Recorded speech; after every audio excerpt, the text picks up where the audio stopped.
Hi, welcome to my course. I'll guide you how to follow this course. This course is covering around 45 hours. Then it means you have to spend some extra time for learning this course. So I suggest you to complete this course in a timely manner. So you spend at least 2 hours per day so that you can finish it within a month. Then while studying, you can watch whiteboard session, and whatever is discussed in whiteboard session, you can prepare notes if you want. And every program is discussed on whiteboard. So you can pause the video, or at the end of the video, you can start coding the program by yourself. So everything is discussed on whiteboard, so you can do it by yourself.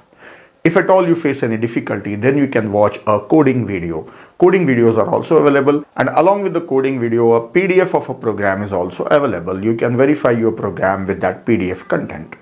And the most important thing is analysis. There is a video on time and the space complexity in the beginning of the course, so you must watch that video.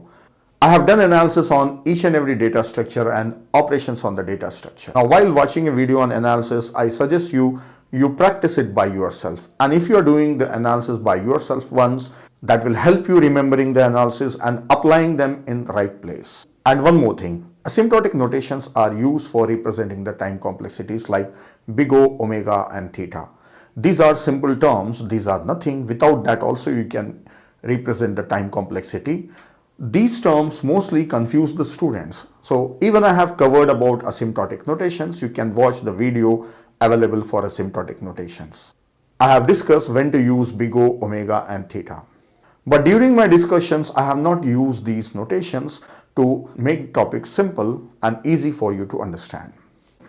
At any place, if you find any difficulty, you can leave a message to me. You can go to question and answer section, and there you can leave a message. And if you have any trouble in coding, you can send me a screenshot so that I can quickly reply you.